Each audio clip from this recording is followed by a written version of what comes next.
Dying businesses, promoting crypto scams, and releasing music no one listens to. In just 7 months, KSI's once untouchable reputation has completely crumbled. The first crack appeared in February 2024 when YouTuber CoffeeZilla released a video titled "KSI Accidentally Exposes His Crypto Scams." In the video, he revealed that blockchain analyst ZachXBT had been quietly investigating KSI's old crypto promotions and had been waiting for him to log into his old crypto Twitter account. KSI is one of the world's most popular YouTubers, but yesterday, he accidentally exposed the pump and dump crypto scams that he promoted. They've been hidden for 2 years, but only came out when KSI logged back into his old Twitter account, saying, "Does this still work?"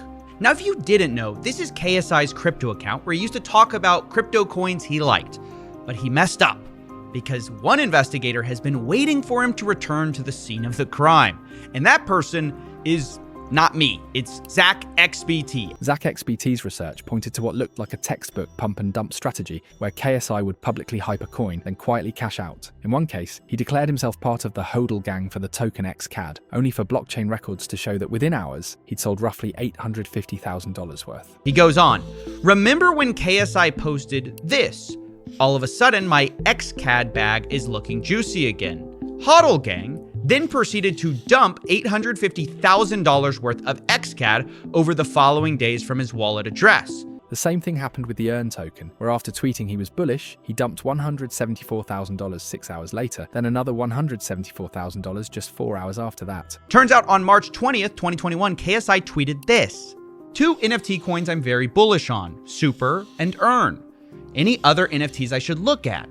Now, normally when you're bullish on a coin, you buy that coin. But that's not what KSI did. See, right after he tweeted that, 6 hours later, he sold $174,000 worth of Earn token. And then 4 hours later, sells another $174,000. When CoffeeZilla confronted him, KSI claimed he was inexperienced at the time and that he often chased hype from Twitter trends and lost a lot of money. I reached out to KSI over Twitter, and he gave me the following statement. "I don't really remember the details of every transaction I made.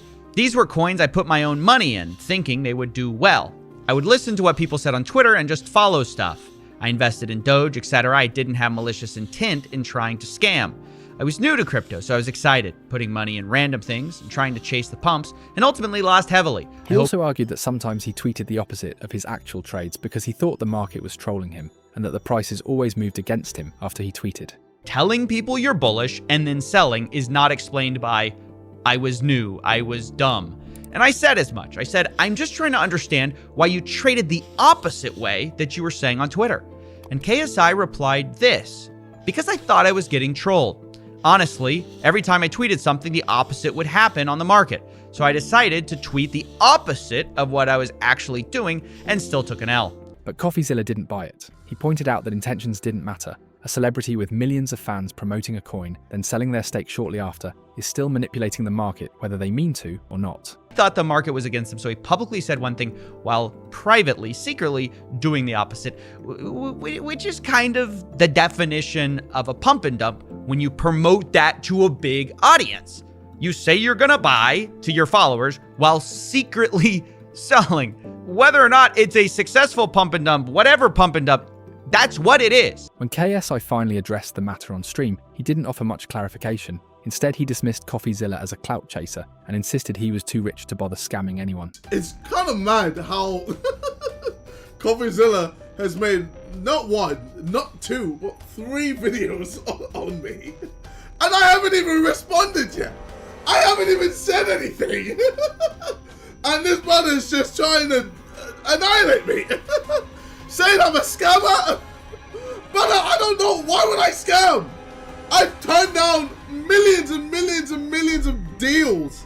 Man's response was basically, "I'm too rich to scam," doesn't actually mention anything that CoffeeZilla said to debunk it. The crypto scandal was the first crack in KSI's armor, because in September 2024, he teamed up with Logan Paul and MrBeast to launch Lunchly, a pre-packaged children's lunch kit marketed as a Lunchables competitor, with each box also including a Feastables chocolate bar and a prime drink. We came together to create a Lunchables competitor featuring the fastest growing hydration beverage ever and the fastest growing candy ever. And so we did that.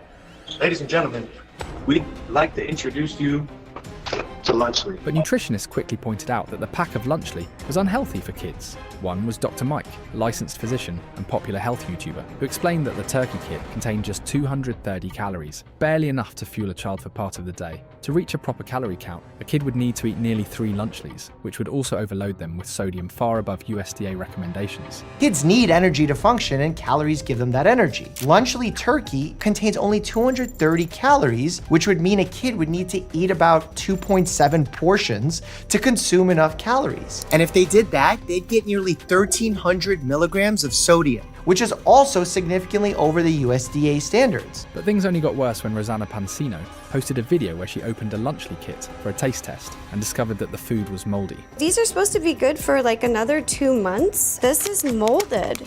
That's mold. This is not safe. Especially like kids that are so young, they may not know what mold looks like, so they might just eat it. The backlash went mainstream when veteran YouTuber DanTDM tweeted, "What happened to YouTubers, man? I can't not say anything anymore. This is selling stuff for the sake of making money. Simple. How does this benefit their fans? This is selling crap to kids who don't know better than to trust the people who are selling it to them. Do better." His message quickly went viral, sparking debates not just about the health claims, but also the ethics of marketing such a product to a young audience. In response to DanTDM's criticism, KSI posted a tweet and a video mocking him for having promoted other products to his fans in the past. So this is what I said. Looks like crap to me, while showing his toys that he sold to kids. How does this benefit your fans, Dan? The video was flooded with over 280,000 dislikes and thousands of comments ridiculing his response. JJ's ego has finally outgrown his forehead. KSI's ego has grown so much to the point where he actually believes that he hasn't done anything wrong. While still handling Lunchly backlash and the DanTDM beef, KSI tweeted, "This whole DanTDM and Lunchly beef really shows that I'm in the thick of it. Out October 4th. Pre-save link down below." Viewers quickly realised he was promoting his new single, Thick of It, featuring Trippie Redd, and the reception was brutal. On YouTube, it racked up over 4 million dislikes, with hundreds of reaction videos tearing it apart. KSI's new song is straight fire if you were to listen to it on fucking mute. I am being 100% deadass when I say this. This is one of the worst songs I've ever fucking heard in my life. Guys, it's getting even worse. Coco Melon just commented on KSI's new song and said, "Well, at least you tried your best." Yes, you heard that right. Coco Melon commented. You know you're cooked when you have a kids' TV show that has nothing to do with your content making fun of your song. KSI, this is so ass.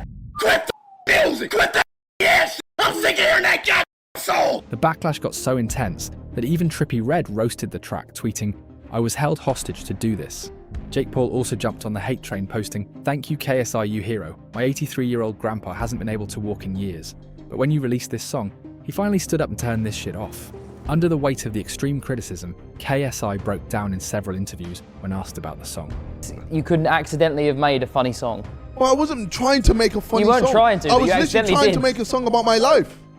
But is the song funny outside of the context? It's not funny! No, not outside. It's funny! No. Is my life funny? But the final nail in KSI's coffin wasn't Lunchly, or even his failed music career.